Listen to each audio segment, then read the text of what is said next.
Yes sir. ठीक है, तो लास्ट टाइम हमने ये जो प्रोग्राम किया था उसमें हमने दो इंटीजर लिए हैं और दो कमांड लाइन आर्ग्यूमेंट्स की टाइप कास्टिंग की है with the help of integer dot per cent.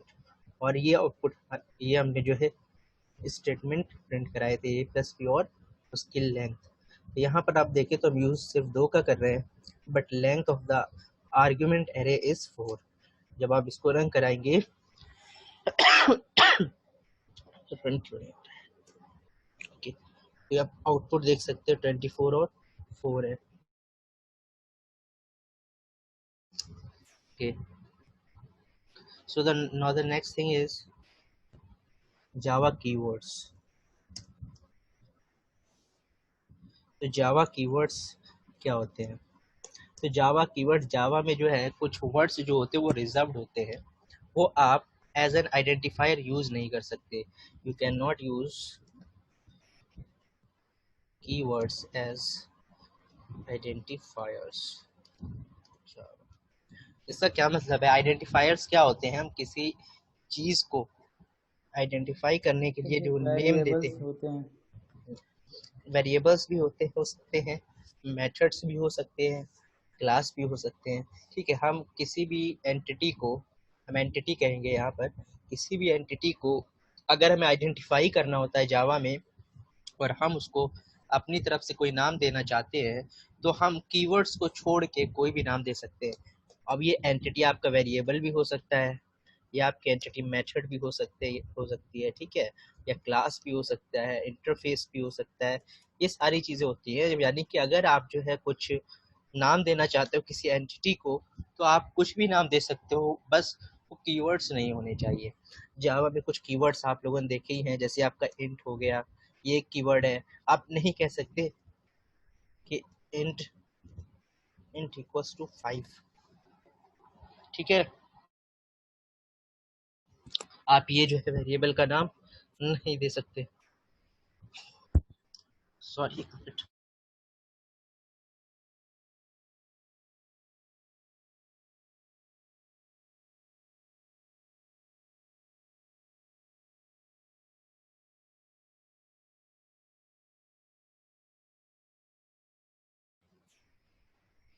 इसी तरीके से आप ऐसे नहीं लिख सकते इंट फॉर इक्वल्स टू 6, क्योंकि ये ऑलरेडी जो है रिजर्व्ड कीवर्ड्स है।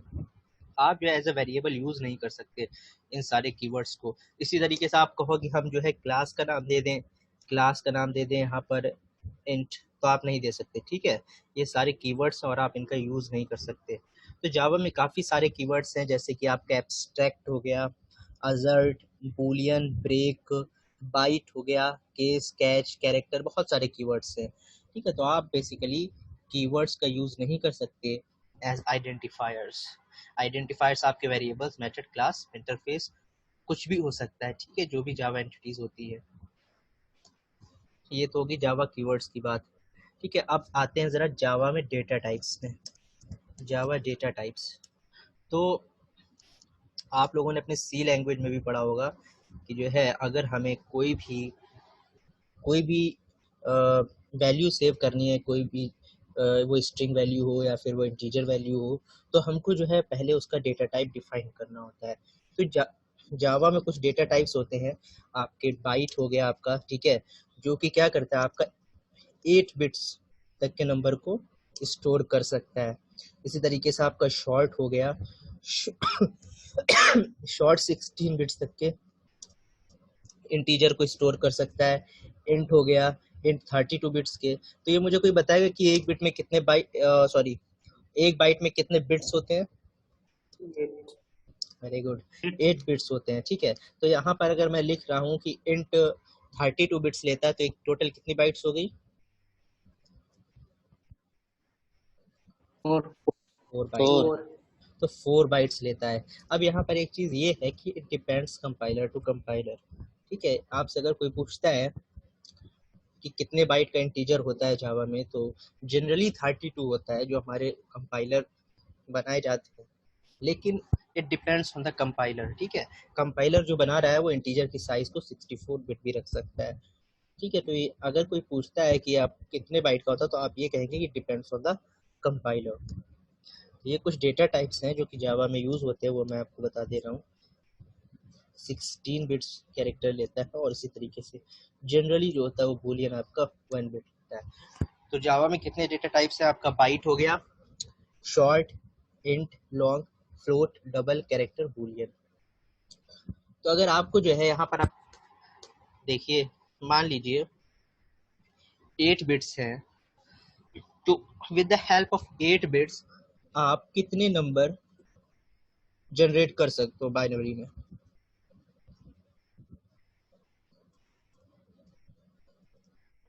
कोई बताए कितने नंबर जनरेट किए जा सकते हैं with the help of 8 bits? ठीक है, 2 to the power 8, 2 की पावर 8 टोटल इंटीजर्स हम जनरेट कर सकते हैं। तो यहाँ पर जो इसकी रेंज होती है वो -127 से लेके 127 होती है, यानी कि आप 127 वैल्यू से लेके +127 की वैल्यूज तक को बाइट में स्टोर करा सकते हो। सॉरी, ये चीज क्लियर है क्यों मैंने ये लिखा है? -127 से, सॉरी -128 से, यहाँ पर -128 से लेके 127 तक मैंने वैल्यूज कही है। ऐसा क्यों है? क्लियर है ये सबको? या किसी को नहीं हो तो वो मुझे बताए, वरना फिर आगे दिक्कत होगी। यस सर, क्लियर है। क्योंकि 2 की पावर 8 कितना होता है? 256। ठीक है, तो अब अगर आप देखें -128 से लेके 127 जो है, इसके अंदर टोटल नंबर्स आपके कितने हो जाएंगे? 256 इंक्लूडिंग जीरो। इसीलिए यहाँ पर +128 नहीं है, क्योंकि ऑलरेडी यहाँ पर एक जीरो नंबर भी है। ठीक है, तो इस वजह से यहाँ पर एक कम हो गया। तो ये चीज़ आई थिंक क्लियर हो गई होगी कि किस तरीके से हम रेंज फाइंड आउट करते हैं। हमें अगर पता है कि पार्टिकुलर डेटा टाइप कितने बिट का है, कितने बिट्स लेगा मेमोरी में, तो हम ये बता सकते हैं कि वो उसकी रेंज कितनी होगी। ठीक है, तो ये जो आप देख रहे हो बाइट, शॉर्ट, इंट, लॉन्ग, ये जो होते हैं आपके जनरली इंटीजर वैल्यूज को स्टोर करने के लिए यूज होते हैं। डेसिमल जो वैल्यूज होती है आपकी, ठीक है, डेसिमल पॉइंट वाली वैल्यूज, वो फ्लोट और डबल में आप यूज करते हैं। ठीक है, अगर आपको स्टोर करना है 1.8 तो आप फ्लोट का यूज करोगे। ठीक है, मान लीजिए 1.8234 यूज करना, आप फ्लोट का यूज करोगे। वहीं अगर आपको हाई प्रिसीजन नंबर स्टोर करना लाइक दिस, ठीक है, डेसिमल के बाद ज्यादा एक्यूरेसी चाहिए, आपको ज्यादा प्रिसीजन चाहिए, तो आप किसका यूज करेंगे? डबल का। ठीक है, ये चीज ध्यान रखिएगा, फ्लोट का यूज करना और डबल। अगर आपको हाई प्रिसीजन चाहिए, हाई प्रिसीजन का मतलब ये है कि डेसिमल के बाद ज्यादा डिजिट्स चाहिए आपको, आप डबल यूज करेंगे, नहीं तो आप फ्लोट यूज करेंगे। ठीक है, ये चीज हो गई बात फ्लोट और डबल की। अब इंट और लॉन्ग में क्या डिफरेंस? इंट और लॉन्ग में ये आप देख रहे हैं 32 और 64 साइज का डिफरेंस है। अगर आपको कोई बहुत बड़ा नंबर स्टोर कराना है, ठीक है, तो आप इंट में सिर्फ, इंट की जो रेंज होती है, मैं आपको अगर कैलकुलेट करके बताऊं तो इंट में जो है आप लगभग, एक मिनट मैं देख लेता हूँ, ये -21474 और 83648, यहाँ से लेके आप पॉजिटिव तक, ठीक है, टू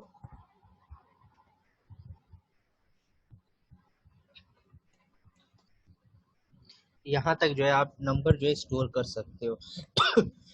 लेकिन मान लीजिए हमें जो है इससे बड़ा नंबर स्टोर करना है, तो आप इंट डेटा टाइप में नहीं कर पाओगे, फिर आपको लॉन्ग डेटा टाइप की यूज करना पड़ेगा। ठीक है, अगर आप मान लो स्टोर करना चाहते हो इंट कोई नंबर ए इक्वल्स टू, मान लीजिए आपने यही नंबर स्टोर करना चाहा इसमें ए वेरिएबल में, तो ये यहाँ पर सेव हो जाएगा, क्योंकि आप इंटीजर में यहाँ से ले करके यहाँ तक, इस रेंज तक की वैल्यूज को आप स्टोर कर सकते हो। लेकिन व्हाट अगर हम यहाँ पर 8 रख देते तो ये आपका एरर शो कर देगा, कहेगा कि नहीं भाई, हम इंटीजर में ये वैल्यू स्टोर नहीं कर सकते, हमारी रेंज से बाहर है। लेकिन तो इसको स्टोर करने के लिए आपको फ्लोट डेटा टाइप का use, sorry long data type का यूज करेगा। ठीक है, क्लियर? यानी रेंज की बात है, आपको देखना है कि आप जो कितना बड़ा नंबर स्टोर करना चाहते हो। तो अगर वो नंबर जो है पार्टिकुलर डेटा टाइप की रेंज में आ रहा है तो आप उसे स्टोर कर सकते हैं, नहीं तो आपको दूसरे डेटा टाइप को यूज करना पड़ेगा। ठीक है, अब मान लीजिए आपको एक कोई नंबर स्टोर करना है 8, तो मुझे कोई बताएगा मैं किस डेटा टाइप का यूज करूँ यहाँ पर स्टोर करने के लिए? Byte, short, int, long, float, double, क्या यूज करूँ? कौन सा? इंट लें, ठीक है। बाइट और ले लेंगे तो स्पेस की बाइट में भी हो जाएगा सर। नहीं हो जाएगा, बट एफिशिएंट क्या है, क्या लेना चाहिए? बाइट। Byte sir. क्यों? वाई? सर ये कम मेमोरी कंज्यूम करेगा। बिल्कुल, very good, it will consume less memory. मान लीजिए आपको रिक्वायरमेंट सिर्फ जो है 8 को स्टोर करने की है, ठीक है, और आप जो है यहाँ पर सिर्फ 8 बिट ही कंज्यूम कर रहे हो 8 को स्टोर करने के लिए, जबकि अगर आप इसे इंटीजर में सेव करोगे, ठीक है, तो फालतू की मेमोरी यूज होगी 32 बिट की। समझ रहे हैं ना? अब 32 बिट हम क्यों यूज करें जब हमारा काम 8 बिट में हो जा रहा है? समझ रहे हैं? तो ये चीज है, इसलिए जो है डेटा टाइप्स को जो है आर्किटेक्ट किया गया है, ताकि जो है आप जिस टाइप की वैल्यू सेव करना चाहते हो तो आप उसको as a memory efficient save कर सको, मेमोरी को भी बचा सको उस वैल्यू को सेव करने में। जब आप एप्लीकेशंस बनाओगे बड़ी बड़ी जावा की, तो वहाँ पे आपको ये सब चीज़ें इंटरव्यू में भी पूछी जाती है कि मान लीजिए आपको बहुत बड़ी एप्लीकेशन बनानी है और ये नंबर, मान लीजिए आपको 8 जो है या फिर 1 से लेकर 10 तक की वैल्यू को सेव कराना है और लगभग 1 करोड़ एम्प्लॉइज है, तो आप कौन सा डेटा टाइप यूज करोगे? अगर आप इंटीजर सेव करोगे तो बहुत ज्यादा मेमोरी चाहिए, इंटीजर मतलब इंट डेटा टाइप में सेव करोगे तो बहुत ज्यादा मेमोरी फालतू में कंज्यूम होगी।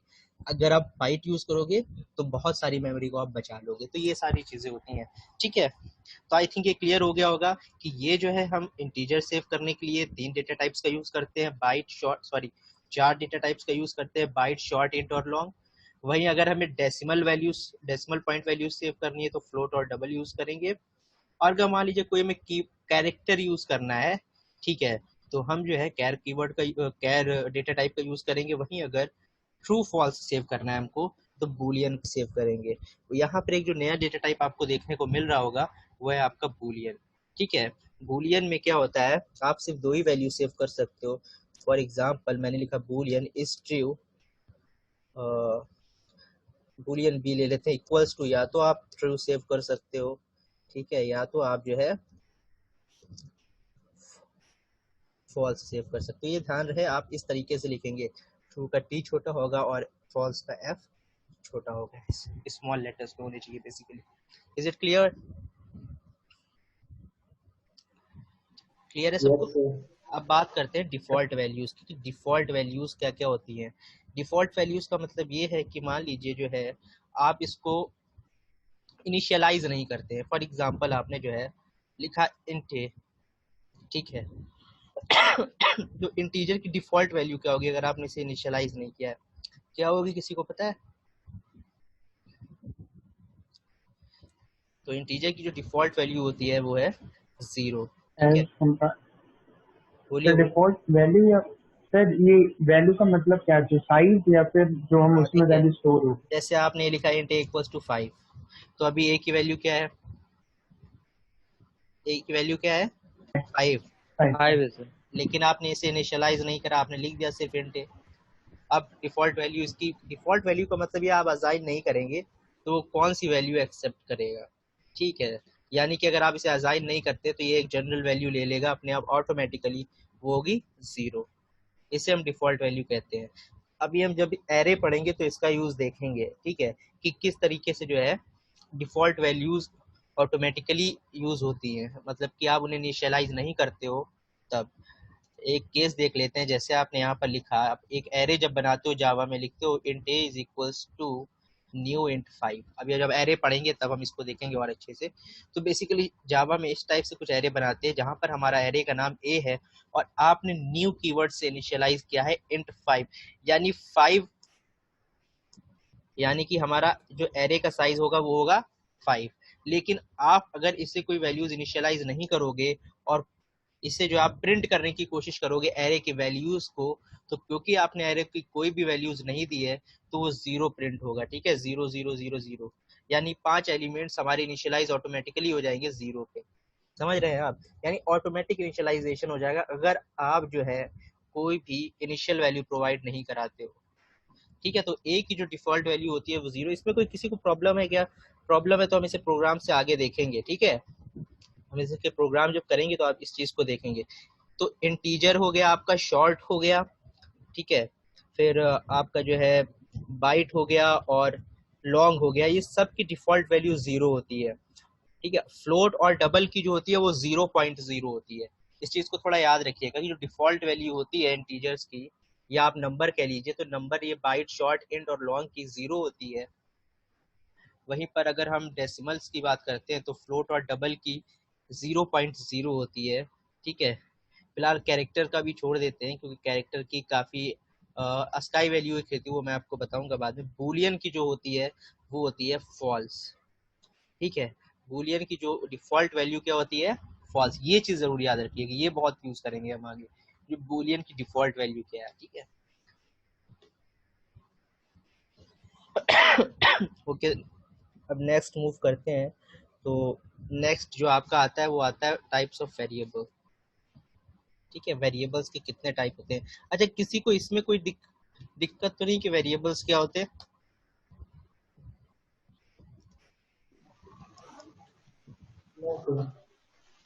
लोकल वेरिएबल्स होते हैं। तो मुझे बताएगा व्हाट इज लोकल वेरिएबल, जैसे क्या होता कुछ है? किसी फंक्शन के अंदर अगर कोई वेरिएबल हम डिक्लेयर करते हैं, उसको उसी फंक्शन के अंदर बस हम यूज कर सकते हैं, कोई लोकली लोकल सब वेरिएबल। किया जाता है, जो कि उस फंक्शन के बाद सर उसका यूज नहीं होता। ठीक है, वेरी गुड। अगर हम किसी फंक्शन के अंदर, या यूं कहें मेथड के अंदर, अगर हम किसी वेरिएबल को डिफाइन कर रहे हैं तो हम उसे कहते हैं लोकल वेरिएबल्स। अभी हम ऑब्जेक्ट बनाएंगे, ठीक है। अभी आप क्लास ऑब्जेक्ट का जो कॉन्सेप्ट देखेंगे तो उसमें आप देखोगे कि हम जब नया ऑब्जेक्ट बनाते हैं तो एक पार्टिकुलर ऑब्जेक्ट के अंदर ही हम वेरिएबल्स का यूज कर पाते हैं। कुछ वेरिएबल्स हम डिफाइन करते हैं क्लास के अंदर, तो ये समझ लीजिए जब हम क्लास का ऑब्जेक्ट बनाते हैं तो उस पार्टिकुलर ऑब्जेक्ट में ही हम वेरिएबल का यूज कर पाएंगे। आगे देखेंगे, अगर समझ में नहीं आ रहा है इसकी, नहीं समझ में आ रहा तो कोई बात नहीं, आगे देखते हैं। तो इंस्टेंस वेरिएबल होते हैं जो सिर्फ एक पार्टिकुलर ऑब्जेक्ट में यूज किए जा सकते हैं, या आप कह सकते हैं tied to object only, tied to object, ठीक है। ऑब्जेक्ट बनाएंगे तो एक पार्टिकुलर ऑब्जेक्ट में यूज होगा। जैसे लोकल वेरिएबल मेथड के अंदर यूज कर सकते थे, इसी तरीके से इंस्टेंस वेरिएबल जो है आप ऑब्जेक्ट के अंदर यूज कर पाते थे, ठीक है। स्टैटिक वेरिएबल्स हम बताएंगे आपको। स्टैटिक वेरिएबल भी बेसिकली जो होता है, इसे आप कह सकते हो टाइड टू क्लास। यानी कि मान लीजिए हमने एक क्लास से, हम देखिए कई सारे ऑब्जेक्ट्स बना सकते हैं, हम आगे देखेंगे। एक क्लास से हम कई सारे ऑब्जेक्ट्स बना सकते हैं, तो हर ऑब्जेक्ट जो है, हर ऑब्जेक्ट जो है वेरिएबल अपना लोकली यूज कर सकता है। यानी हमने कोई एक ऑब्जेक्ट बनाया, उसके लिए अलग वेरिएबल्स हैं, दूसरा ऑब्जेक्ट बनाया, उसके लिए अलग वेरिएबल्स हैं। यानी कि एक ऑब्जेक्ट का वेरिएबल दूसरे ऑब्जेक्ट के वेरिएबल को इफेक्ट नहीं करता है। लेकिन स्टैटिक वेरिएबल में क्या होता है कि जो वेरिएबल होता है वो सारे ऑब्जेक्ट्स में शेयर होता है। यानी आप जो है एक ऑब्जेक्ट में उसकी कुछ वैल्यू सेव कर सकते हो, दूसरे ऑब्जेक्ट की हेल्प से उसकी वैल्यू को मैनिपुलेट कर सकते हो।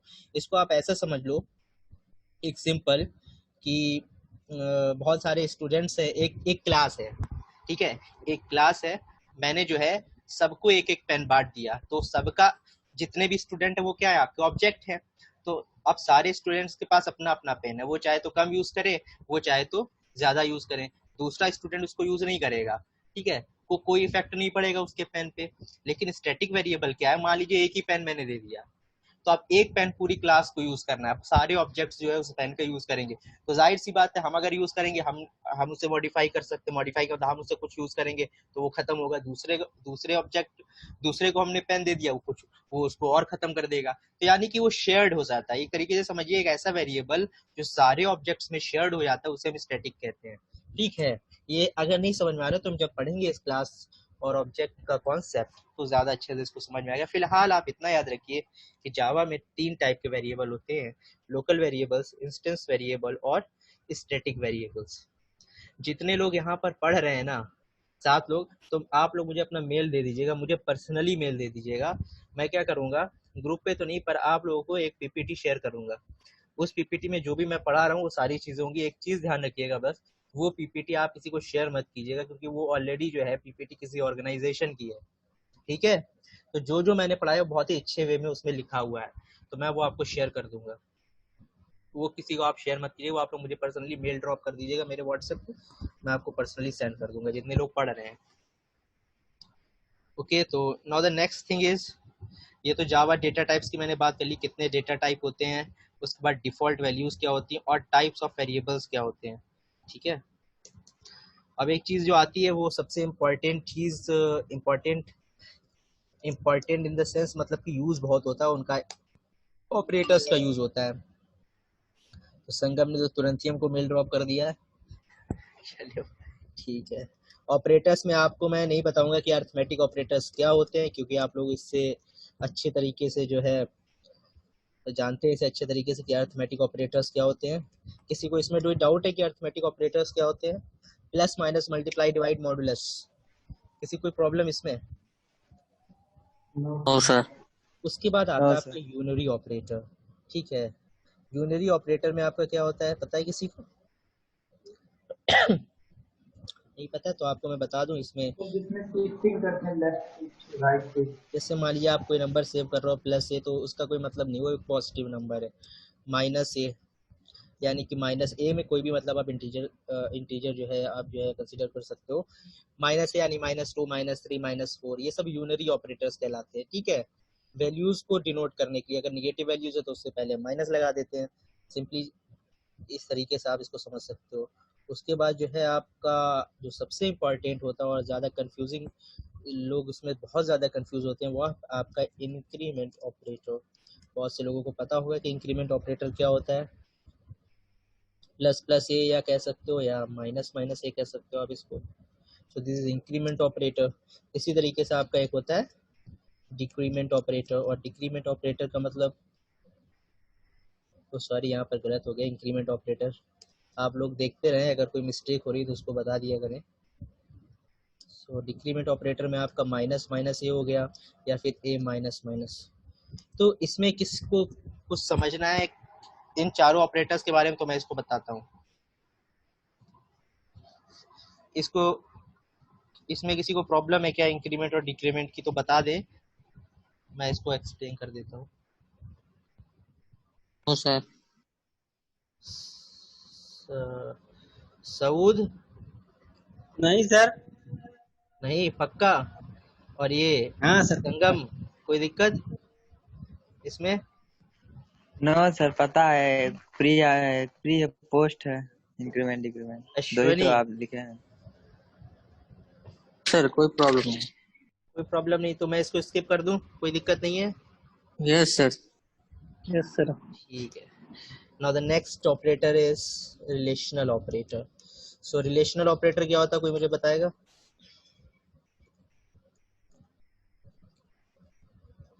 What is relational operator? Sir and और नहीं, गेट होते हैं वहीं से relation. No sir. Hasnain, sir less than या इक्वल टू, संगम। ऐसे ही। यस सर, लेस हाँ देन हाँ हाँ इक्वल हाँ टू। हाँ, ठीक है। रिलेशनल ऑपरेटर बेसिकली होते हैं जो कि दो नंबर्स के बीच का रिलेशन बताते हैं। रिलेशन का मतलब वो वाला रिलेशन नहीं जो आप लोग समझ रहे हैं। यहाँ पर रिलेशन का मतलब है दो less number, than equal to greater than. दो नंबर के रिलेशन का मतलब ये है कि वो कितना ग्रेटर है, कितना स्मॉलर है, या मतलब ग्रेटर है कि स्मॉलर है कि इक्वल टू है, ये चीज़ें हैं। ठीक है, तो बेसिकली जो हम यूज़ करते हैं इक्वल टू का यूज़ करते हैं चेक करने के लिए कि हमारा जो है पहली एक वेरिएबल जो है वो दूसरे वेरिएबल के बराबर है कि नहीं है, समझ रहे हैं? तो हम कैसे चेक करते हैं? ए इज इक्वल्स टू बी। ठीक है, हम चेक करते हैं क्या ए जो है बी के बराबर है, या फिर हम कह सकते हैं is not equals to b. इसका मतलब सिंपली कि ए जो है बी के बराबर नहीं है। ठीक है, और ए इज ग्रेटर देन बी का यूज़ कर लेते हैं। ए इज स्मॉलर देन बी, कौन कौन से ऑपरेटर्स होते हैं मैं आपको बता रहा हूँ, स्मॉलर देन, ग्रेटर देन, ये सब होते हैं। और कौन कौन से होते हैं? Sorry, less than, less than equal to. ठीक है, और इसी तरीके से ए इज ग्रेटर देन और इक्वल्स टू। तो मुझे नहीं लग रहा है कि मुझे ये सब एक्सप्लेन करने की कोई ज़रूरत है, और अगर किसी को है तो वो चैट में भी लिख सकता है या फिर बोल सकता है। मैं ये सोच रहा हूँ ये टॉपिक्स है कुछ मतलब आप लोग ऑलरेडी ये सब पढ़ चुके हो, तो जिनको अगर फिर भी कोई कंफ्यूजन है तो पूछ सकता है। ठीक है, अगर अभी नहीं पूछोगे तो कब पूछोगे, इसलिए मैं बोल रहा था। तो आपके रिलेशनल ऑपरेटर्स हो गए। सो आफ्टर रिलेशनल ऑपरेटर्स आपका ऑपरेटर्स आते हैं लॉजिकल ऑपरेटर्स। तो लॉजिकल ऑपरेटर्स कौन कौन से होते हैं, कोई बताएगा मुझे? एंड ऑनेस्टली और बताना, एंड इंटरनेट से देख और के मत बताना, ठीक है? एंड और अरे और सर नहीं देख रहे हैं। कोई भी एंड और एंड यस और नॉट सर एंड और नॉट। Not not. तो हम ऐसे कह सकते हैं क्या, एंड और नॉट, क्या यही है? क्या यही no operators sir, logical operators कहलाते हैं? नो सर, नहीं, तो फिर ये कौन डबल से रहता है, ऑपरेटर्स है? बिट वाइज, डबल रहते हैं। Very good, it's bit bit wise wise. Operator. ठीक है, ये चीज ध्यान रखिएगा, ये बिट वाइज है जबकि ये लॉजिकल ऑपरेटर्स है। Okay, so these are the logical operators. तो आपको पता होगा ये जो है आपका लॉजिकल एंड कहलाता है, लॉजिकल और है, और ये लॉजिकल नॉट है। यूज कैसे करते हैं इसका पता है सबको, कि एग्जांपल बताएं इसका? सर दो सर जहाँ पे फ्रेंड मल्टीपल के कंडीशन बीच चेक में करना होता करते है हैं। वहाँ पे। बेसिकली ये क्या करते हैं, दो बूलियन वैल्यूज को दो बूलियन वैल्यूज के बीच में यूज होता है।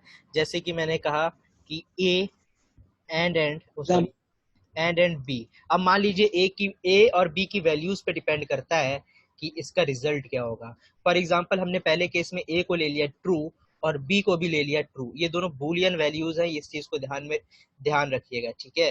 तो क्या इसका आउटपुट होना चाहिए? चलिए एक काम करते हैं, इस प्रोग्राम को थोड़ा देख लेते हैं ताकि आपको जो है थोड़ा इक्लिप्स का भी आइडिया मिल जाए। बहुत देर से इक्लिप्स को भी ओपन नहीं किया है, ठीक है? तो फिलहाल हम इक्लिप्स को ओपन कर लेते हैं और मेक श्योर कि जो है आपका पर्सपेक्टिव जावा पर्सपेक्टिव ही हो। क्योंकि यहाँ पे आप देख सकते हो, यहाँ पे तो ऑप्शन ही नहीं शो हो रहा है। अदर पे क्लिक करने के बाद आपका जावा पर्सपेक्टिव ही सिलेक्ट होना चाहिए। ओके, तो मेरे ख्याल से जावा पर्सपेक्टिव में हम आ चुके हैं। तो आपको कैसे अपना न्यू प्रोजेक्ट बनाना है, फाइल पे जाने के बाद काफ़ी सारे आपको ऑप्शंस मिल जाएंगे। Just click on Java project. Project का आप नेम दे दीजिए, मैं यहाँ पर दे देता हूँ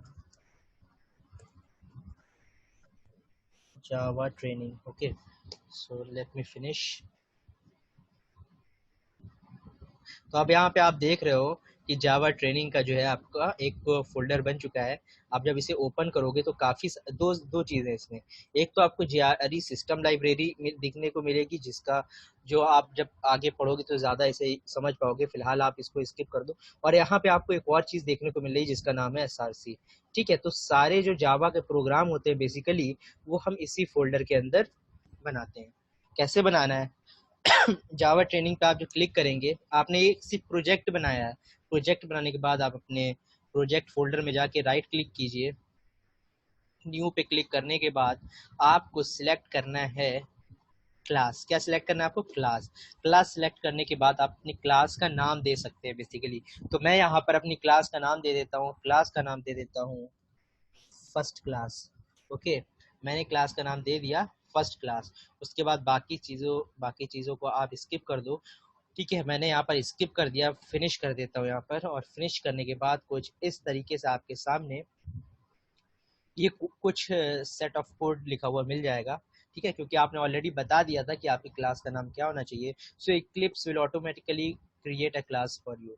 अगर आप यहाँ पर देखो इस अपने डायरेक्टरी स्ट्रक्चर में तो ऑलरेडी मैंने यहाँ पर जावा को ट्रेनिंग में राइट क्लिक करके क्लास सेलेक्ट करके क्लास बनाई थी, लेकिन जो फाइल है वो ऑटोमेटिकली SRC फोल्डर के अंदर ये पैकेज है। बेसिकली एक हम पढ़ेंगे what are packages in our later sessions. But यहाँ पर जो है अगर आप देखें पैकेज बन गया ऑटोमेटिकली, और यहाँ पर एक क्लास बन गई जिसका नाम है फर्स्ट क्लास डॉट जावा, ठीक है? तो बेसिकली ये आपके सामने फर्स्ट क्लास है, यानी एक क्लास है। तो अब आप यहाँ पर मेन मेथड बनाएंगे। तो देखिए बहुत सिंपल तरीका है, आप क्या कर सकते हो, आप पूरा ना लिखो, आप सिंपल लिखो, MAIN मेन लिखो, कंट्रोल स्पेस दबाओ। ओके, यहाँ पे कुछ प्रॉब्लम है, एक मिनट देख लेते हैं। ओके, यहाँ पर आप मेन लिखो, मेन के बाद कंट्रोल स्पेस दबाओगे तो आपको कुछ सजेशन मिल रहे हैं। तो पहला सजेशन है मेन मेथड। तो आप जस्ट यहाँ पर क्लिक कर राइट इंटर दबा दो, क्लिक कर दो तो आपके ऑलरेडी जो है आपका टेम्पलेट मिल जाएगा मेन का, ठीक है? मेन मेथड का टेम्पलेट मिल जाएगा, यानी कि मेन मेथड का ऑलरेडी जो है आपको कोड मिल जाएगा लिखा। लिखा है। तो अब आप देखिए किस तरीके से लॉजिकल एंड का यूज करते हैं। तो फर्स्ट थिंग आपको बूलियन वैल्यूज लेनी है। बूलियन वैल्यूज फॉर एग्जांपल मैंने कहा Boolean a is equals to true and the second value is boolean b is equals to false। सबको स्क्रीन शो हो रही है?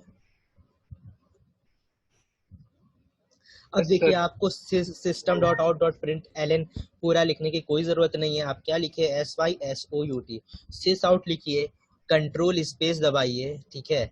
और आप जैसे ही कंट्रोल स्पेस दबाएंगे automatically system dot out dot print L आपका यहाँ पर लिख जाएगा, ठीक है। तो आपको पूरा टाइप करने की जरूरत नहीं, सिस आउट लिखिए और कंट्रोल स्पेस दबा दीजिए। और यहाँ पर अगर आप देखें मैं यहाँ पर लिखता हूँ अगर ए एंड बी तो आप मुझे कोई बताएगा what should be the output. यहाँ पर मैंने लॉजिकल एंड का यूज किया है, ठीक है। false ओके फॉल्स, ठीक है, वेरी गुड। इसी तरीके से SYSOUT लिखते हैं और फिर हम यहाँ पर ये ए और बी, ठीक है। तो ये आपका लॉजिकल और हो जाएगा। और इसी तरीके से यहाँ पर हम लिख देते हैं नॉट ए, ठीक है। तो ये आपके 3 प्रोग्राम हो गए। लॉजिकल एंड हो गया आपका, लॉजिकल और हो गया, और ये आपका हो गया लॉजिकल नॉट। ध्यान रखिएगा लॉजिकल बोलेंगे, ठीक है, बिट वाइज नहीं बोलेंगे इसको, लॉजिकल नॉट। अब आप क्या करिए कंट्रोल एस दबा के, ध्यान रखिएगा सेव जरूर कीजिएगा। प्रोग्राम को लिखने के बाद कंट्रोल एस दबाएंगे तो आपका प्रोग्राम ऑलरेडी सेव हो जाएगा। और यहाँ पर अगर आप देखें मैं थोड़ा स्लाइड चेंज कर देता हूँ यहाँ पर कुछ, जैसे ही मैंने लिखा सिस आउट, ओके मैं एक काम करता हूँ मैं इसे पहले सेव कर देता हूँ। जरा इस पे गौर कीजिए, जो ये फर्स्ट क्लास टैब खुला है यहाँ पर एक स्टार लगा है, ठीक है। स्टार लगने का मतलब ये है कि आपने अपने फाइल में कुछ चेंजेस किए हैं पर आपने अपनी फाइल को सेव नहीं किया है। जैसे ही आप कंट्रोल एस प्रेस करेंगे तो अब आप देखेंगे वो स्टार हट गया। इसका मतलब ये है कि आपने लास्ट टाइम से कोई चेंज नहीं किया है, ठीक है। ये चीज ध्यान रखिएगा। आप वहाँ पे फाइल के अगर प्रीफिक्स में स्टार लगा हुआ है तो आप समझ जाइएगा कि आपने जो है फाइल में मॉडिफिकेशन किया है पर सेव नहीं किया है, ठीक है। तो मैंने यहाँ पर फाइल को सेव कर लिया इसलिए स्टार वहां से जो है हट गया है। अब मुझे अगर फाइल को रन कराना है तो यहाँ पर आप देख सकते हैं आइकन्स है कुछ, ठीक है। तो मैं यहाँ पर क्या करूंगा, डायरेक्ट क्लिक नहीं करूंगा, इस ड्रॉप डाउन में से रन एज सिलेक्ट करना है, ठीक है। मुझे रन एज पे सिलेक्ट करने के बाद फर्स्ट टाइम जब आप बना रहे हो, ठीक है, फर्स्ट टाइम आपको रन एज पे क्लिक करना है और यहाँ पर जावा एप्लीकेशन पे आपको क्लिक करना है, ठीक है। जैसे ही आप जावा एप्लीकेशन पे क्लिक करेंगे तो आपके सामने जो है आपका आउटपुट विंडो शो हो जाएगा। तो आप यहाँ पर देखें फॉल्स, ट्रू और फॉल्स, ठीक है। ये कुछ आउटपुट है, मैं इसको छोटा कर लेता हूँ थोड़ा। तो आई थिंक ये आपको आउटपुट क्लियर होगा क्यों फॉल्स आ रहा है, क्योंकि लॉजिकल एंड में जब एक वैल्यू ट्रू और एक फॉल्स होती है तो रिजल्ट उसका फॉल्स होता है। इसी तरीके से लॉजिकल और में ट्रू फॉल्स का जो रिजल्ट होता है वो आपका ट्रू होता है, और नॉट का मतलब तो रिवर्स हो ही जाता है, ट्रू होगा तो फॉल्स और फॉल्स होगा तो ट्रू। तो ये सारी चीजें किसी को सबको क्लियर है ना कि कैसे हमें प्रोग्राम रन करना है। yes sir क्लास का ऑप्शन कहाँ से आया था? क्लास का ऑप्शन कहाँ से आता है, चलिए मैं आपको फिर से एक बार बता देता हूँ, ठीक है। देख लो, मैं बनाऊंगा नहीं एक आपको, अगर मैं आप सबसे पहले, अच्छा आप क्लास का पूछ रहे हो ना सिर्फ, तो प्रोजेक्ट आपको पता है ना कैसे Yes, sir, करना है। तो आप अपने जैसे प्रोजेक्ट Yes, sir. आपने बना लिया, प्रोजेक्ट में बनाने के बाद आप सिस्टम लाइब्रेरी सोर्स आ गया है सर। ये आ गया ना, आ गया जावा। हाँ, उसके yes, बाद sir. आप फिर से यहाँ पे आप राइट क्लिक कीजिए अपने फोल्डर में जहाँ पे आप प्रोग्राम बना रहे हो, और यहाँ पर आप न्यू पे क्लिक करोगे, ठीक है। न्यू पे क्लिक करने के बाद ये आपको यहाँ पे क्लास का ऑप्शन मिल जाएगा। Okay. क्लास के ऑप्शन पे क्लिक करने के बाद आप यहाँ पर क्लास का नाम दे दीजिए, जो भी क्लास का नाम आपको लिखना है, तो ऑटोमेटिकली वो क्लास का टेम्पलेट प्रोवाइड कर देगा आपको, यानी कि ऑटोमेटिकली आपको वो लिखना नहीं पड़ेगा क्लास क्रिएट करने के लिए कोड, वो ऑलरेडी आपको प्रोवाइड करा देगा, ठीक है। तो ये तो आपके लॉजिकल ऑपरेटर्स की बात हो गई, ठीक है। इसके बाद जो आता है असाइनमेंट ऑपरेटर, सबको पता होगा क्या होता है, इसमें कुछ बताने की कोई जरूरत। तो लॉजिकल ऑपरेटर्स हो गए आपके। फिर आपका आता है असाइनमेंट ऑपरेटर्स। इसमें कोई दिक्कत किसी को? असाइनमेंट ऑपरेटर क्या होता है, बेसिकली वैल्यू ऑफ वेरिएबल में असाइन करते हो, दैट इज असाइनमेंट ऑपरेटर, ठीक है। यहाँ पर आप देख रहे हो तो a is equal to true में जो इक्वल टू है वो आपका कौन सा ऑपरेटर है, असाइनमेंट ऑपरेटर, क्योंकि आप जो है वेरिएबल्स में वैल्यूज को असाइन कर रहे हो। अगली चीज जो है वो है आपकी शिफ्ट ऑपरेटर्स। आई थिंक इसका यूज क्या, कोई मुझे बताएगा क्यों शिफ्ट ऑपरेटर्स का हम यूज करते हैं? सिर्फ क्या नंबर्स बिट्स को इधर से उधर करने के लिए यूज करते हैं शिफ्ट ऑपरेटर्स का? इसका एक्चुअल इम्प्लीमेंटेशन क्या है, इसका यूज क्या है? एनीवन? ओके, कोई बात नहीं। हम शिफ्ट ऑपरेटर्स का यूज क्यों करते हैं? क्या सिर्फ हमें बिट्स को लेफ्ट और राइट शिफ्ट करते हैं इस वजह से यूज करते हैं? उसका मेरा कहने का मतलब एक्चुअल इम्प्लीमेंटेशन कहाँ होता है शिफ्ट ऑपरेटर्स का? चलिए मैं आपको हिंट दे देता हूँ। शिफ्ट ऑपरेटर्स का हम, ठीक है, प्लस माइनस मल्टीप्लाई या डिवाइड करने में यूज करते हैं। तो कौन सी ऐसी दो चीजें हैं या कौन सी ऐसी चीजें हैं जिसमें हम जो है शिफ्ट ऑपरेटर्स का यूज कर सकते हैं? तो जहाँ पे वंस कॉम्प्लीमेंट टूज कॉम्प्लीमेंट करके होते हैं। ओके, तो चलिए ठीक है, मैं आपको बता देता हूँ शिफ्ट ऑपरेटर्स जहाँ का यूज कैरी वाला इशू हो जाता है तो मल्टीप्लाई और डिवाइड करने में यूज किया जाता है। तो ये कुछ नया होगा, शायद आप लोग को पता भी हो, बहुत से लोगों को नहीं भी पता होगा। तो हम आपको बता देते हैं कि शिफ्ट ऑपरेटर्स का यूज जो है वो हम मल्टीप्लाई और डिवाइड करने में यूज करते हैं। ठीक है, अगर ये अभी सेशन कट हो जाएगा, ठीक है, तो फिर आप लोग जो है फिर से रिकनेक्ट हो जाइएगा सेशन उसी लिंक से, ठीक है, सेम लिंक से। तो मैं यहाँ पर आपको बताता हूँ कैसे यूज करना है शिफ्ट ऑपरेटर्स का, मल्टीप्लाई और डिवाइड में कैसे यूज करते हैं। तो बेसिकली जावा में शिफ्ट ऑपरेटर्स तो 4 टाइप के होते हैं, लेकिन जो हम यूज करते हैं या जनरली जो यूज होते हैं, ठीक है, वो है आपके लेफ्ट शिफ्ट ऑपरेटर्स और right shift, left shift operator and